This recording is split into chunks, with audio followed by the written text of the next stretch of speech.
Imperial Knights. These majestic war machines fought for humanity even during the dark age of technology. Once the Knights were the vanguard of galaxy expansion.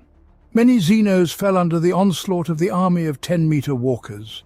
Knight pilots became legends, and on the conquered worlds, many followers of these great warriors emerged.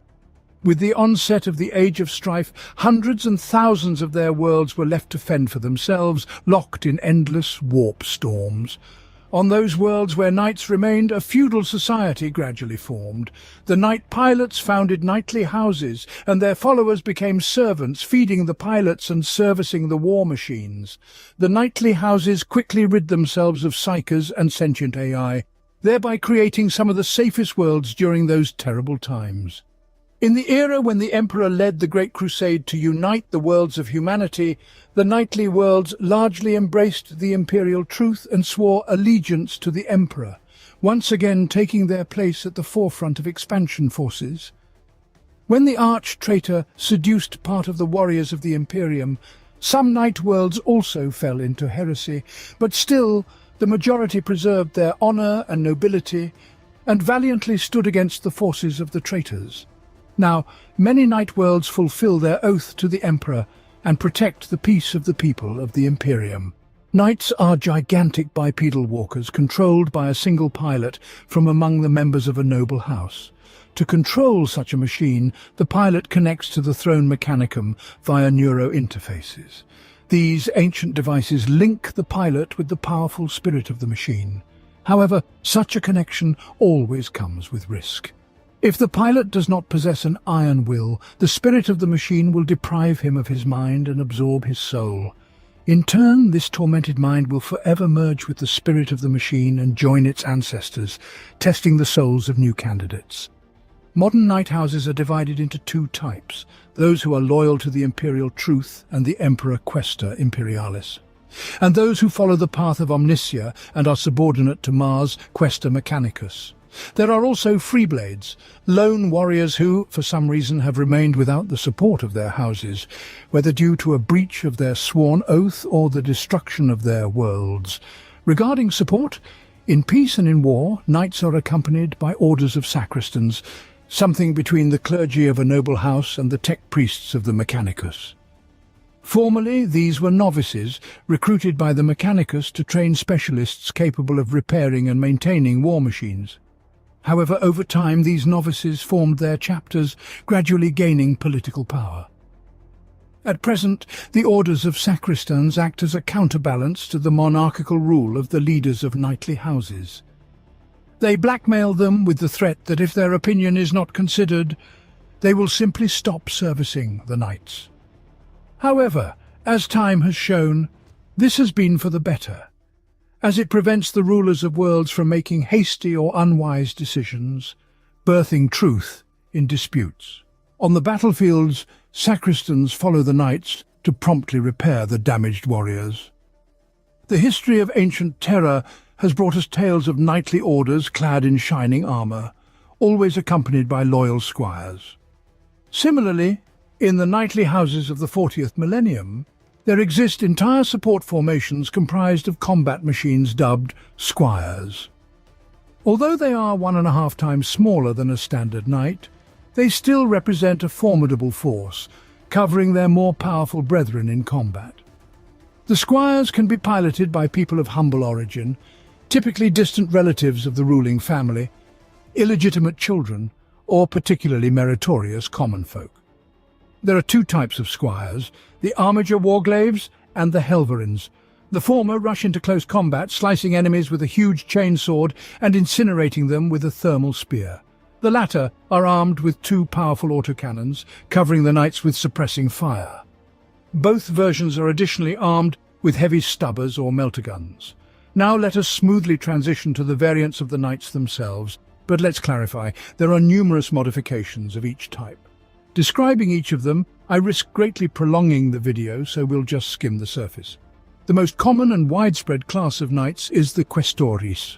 This class has many modifications and is specialized for various more specific tasks, but in its standard form it is a relatively balanced combat unit. Typically, on one hand, a devastating close combat weapon is mounted. On the other, one of the many shooting weapons.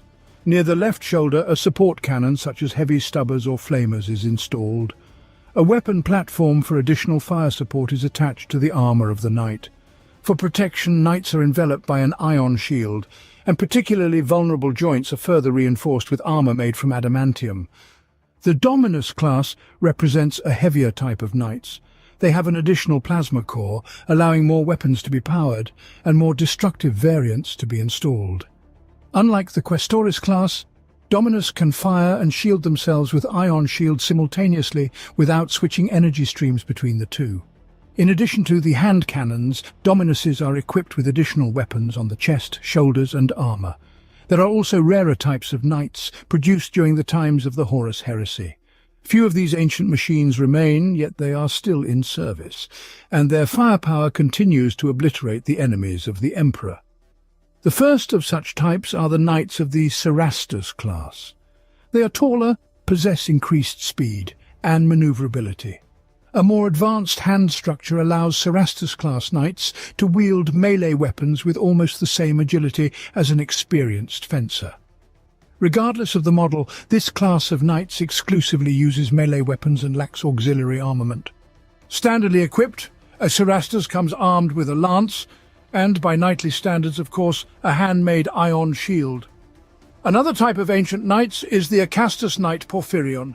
It is the largest, heaviest armoured and slowest among all knights, its size even approaching that of the Titan class. The Acastus Knight Porphyrion is armed with dual-linked Magnalas cannons, capable of incinerating an entire small army in seconds. Additionally, it can be equipped with twin autocannons or twin lascannons mounted near the head and a missile launcher on its carapace. Imperial Knights are formidable warriors within the ranks of the Imperium's forces. They are the iron fist of the Emperor, crushing his enemies. However, should those forces prove insufficient, humanity rolls out its most potent weapon, the Titans. Titans are the iron gods of war, embodying the will of the Omnissiah. They are the greatest weapon available to the Imperium for waging war on the surface of planets. To put it very simply, Titans are just a more complex and enlarged version of knights, though their production and operation are much more complex. The Collegia Titanica, the section of the Adeptus Mechanicus, oversees matters concerning Titans. The college, in turn, is divided into 4 departments. The first is the Divisio Militaris, which includes the combat orders, or Titan legions, as they are more often called, along with ground troops and support staff. At least one Titan legion is present on most Forge worlds, with particularly large worlds having several. On average, a Titan Legion consists of approximately 50 combat engines of various classes. The second department of the Collegia Titanica is the Divisio Mandati. They travel across the galaxy as part of temple fleets, bringing enlightenment to worlds not yet joined to the human galactic state. Their main argument for persuasion is the use of Emperor-class Titans. They are often accompanied by Inquisitors and representatives of the Imperium's governmental bodies. The remaining 2 departments of the Collegia Titanica are shrouded in secrecy and mystery. The Divisio Investigatus is almost entirely based on Mars, dedicated to the research and design of Titans and various improvements to their production. They only appear on the battlefield if there is a need to personally witness their work in action. The Divisio Telepathica deals with Psi Titans at secret Forge worlds. However, more on Psi Titans will be discussed later. Titans are exceedingly complicated to control. While a knight may still be piloted solo, Titans require an entire team. The most important pilot of a Titan is the Princeps. This is a member of the Mechanicus cult, specially trained over 8 years, who connects directly to the ferocious spirit of the machine through a special throne with a neuro-interface, suppressing it with their will. Connecting to the Titan, the Princeps doesn't just control the machine's body through thought alone. He feels it as his own, including the pain from enemy fire. Over time, the Princeps becomes so accustomed to the role of the Iron God that disconnecting from the neuro-interface and returning to the frail human body deals a severe blow to the pilot's sanity. Cases where Princeps voluntarily agree to have their body permanently embedded into the Titan to terrify the Emperor's foes for the remainder of their life are not uncommon. In such cases, the body is placed in an amniotic tank filled with nutrient fluid. Unnecessary organs and body parts are also removed. This process is similar to how a mortally wounded space marine is placed into a dreadnought's body. However, despite their tremendous willpower, not a single princeps can control a Titan alone. They are aided by a team of Moderati. These are auxiliary pilots who also connect to the Titan but cannot directly control it. They can only instantly receive orders from the princeps and then assist, for example, in accurately targeting the weapons. The Titan's crew also includes sensors, which provide communication and enemy detection, and helmsmen, who help control the movement process and the machine's stability. Not to mention the multitude of tech priests and servitors who monitor the Titan's condition and carry out repairs even during the heat of battle. Like knights, Titans come in various classes and modifications. The smallest among them is the Warhound class. This Titan, about 14 meters tall, serves as fire support for its larger brethren. It also carries out reconnaissance, as applicable to such immense machines. The Warhound is the only class of Titans that does not have a distinctly anthropomorphic appearance. Its armament most often includes turbo lasers, plasma blast guns or flamethrowers. Defense, on the other hand, is provided by 2 void shield generators. Already more powerful, standing over 20 meters tall, is the Reaver Titan, which is used directly for warfare. The first Reavers were created during the Age of Strife and continue to show incredible effectiveness in open combat. However, despite the thick adamantium armor and void shields, the energy reactor of this class is in a vulnerable position on its back, which can be a weak point if, of course, the enemy can penetrate through the shields and thick armor. In such a case, it can easily put the Titan out of action. The most common armament of the Reaver Titan includes a Gatling blaster and plasma blast gun, as well as a missile launcher on the carapace. Currently, Reaver Titans are almost no longer produced and are being replaced by more powerful types of Titans. Separately, it is worth mentioning the Warbringer Titan. This is something between a Reaver and a Warlord, which will be discussed further. This Titan is used to strike large targets, thanks notably to the massive Quake cannon mounted on its shoulders. With just a single projectile, a Warbringer is capable of annihilating another Titan or breaching the most fortified walls. Additionally, there are anti-aircraft systems mounted on its shoulders and arms embedded with weapons from the Raider's arsenal. These Titans are quite rare and not often encountered on the battlefields. The most common Titan, however, is the Warlord class. Its height exceeds 30 meters and its arsenal of weapons is strikingly powerful. Beyond the standard armaments for Imperial walkers held in the Titan's hands, the Warlord also boasts shoulder-mounted guns of no less caliber and supplementary weapons on its chassis. Its weaponry includes colossal versions of plasma, laser and missile arms. All of this is protected by powerful void shields. A particular modification to highlight is the Warlord Sinister. It's not just a powerful type of Titan, its strength is truly terrifying. Instead of the standard control block, the Sinister employs a Siricrux Anima, a special psychic matrix developed by the Emperor himself. Rather than using Moderati, psychers of alpha level are implanted in the Titan, and instead of a princeps, the machine is controlled by a blank, also known as pariah, a soulless human. The mere presence of powerful psychers and a pariah who is deadly to psychic beings can cause various anomalies and releases of uncontrollable energy. However, with the help of a special matrix, this energy can be directed. Besides the ability to utilize standard school psyker abilities, but on a Titan scale, the Warlord Sinister also emits an aura of incredible primordial horror.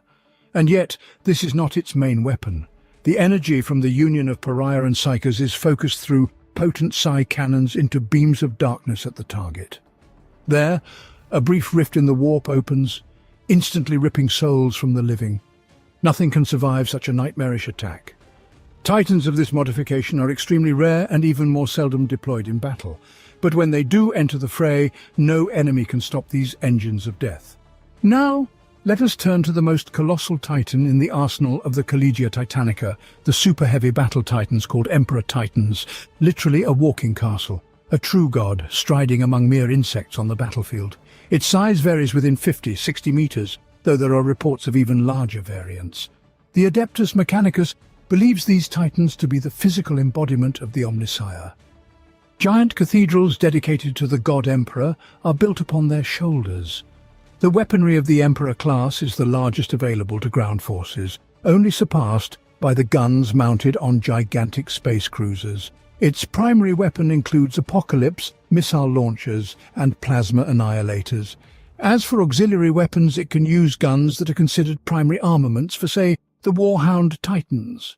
There are also specific variants, like the Vulcan Megabolter. The Emperor-class Titan is the final argument in any battle against any adversary. Not a single hundred of worlds has submitted to the will of mankind upon merely seeing even one such war machine. When the enemy sees an entire squad of such Titans, supported by smaller classes, the thought of defeat naturally occupies the entire mind. All of the above makes it clear that Titans are the crown of the Imperium's weapon mastery, and many might think that these walkers are invulnerable. On one hand, this is true, but still, every Titan always fights accompanied by squads of special types of Scitarii. The Secutarii are warriors of the Mechanicus, created exclusively for warfare alongside the Iron Titans. Secutarii are quite similar to their cousins from the standard Mechanicus infantry. They also undergo numerous operations to replace organs and body parts with cybernetics. However, an important distinction is the implantation of a field generator, which is so huge that it occupies almost the entire thoracic cage of the warrior, while also extending behind the back as a backpack. This implant generates a protective field around the warrior, deflecting blows and shots. Although its main secret is that the more such generators are next to each other, the more powerful this field becomes. Dense ranks of Secutarii are surrounded by practically an invulnerable wall, allowing them to relentlessly advance forward. The Secutarii warriors are the honored guards and the primary protection of the Titans. Their main goal is to protect the walkers from ambushes, sudden attacks, and to clear the way for the Titan. They defend supply paths and landing lines, and if a Titan falls on the battlefield, it is the duty of the Secutarii to protect it at any cost from attempts of capture or looting. The commander of the Secutarii forces is the Axiarch, a veteran of many battles, who undergoes additional augmentation, turning him more into a machine than a human. As a weapon, he can use anything available in the Mechanicus arsenal, or arm himself with an arc spear and a mag inverter shield and go in dense ranks with his soldiers. His armor is forged from parts of fallen Titans, making him a continuator of the will of the embodiment of the Omnissiah. The main units are divided into two types. The first type is the hoplites, armed with arc spears, which not only act as a power weapon in close combat, but can also shoot electrical discharges. They also carry mag inverter shields, which enhance the effectiveness of the Chiropatris field. The dense formation of hoplites relentlessly sweeps everything in its path. The second type is the peltasts. If hoplites are more needed for defense or slow advancement, the peltasts are the strike part of the Secutarii force. They are armed with galvanic casters, a special combi weapon that has various shooting modes. They are equally effective when firing at organics, as well as against armor.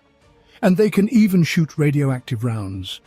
Well then, we have now been acquainted with the most powerful part of the Adeptus Mechanicus forces,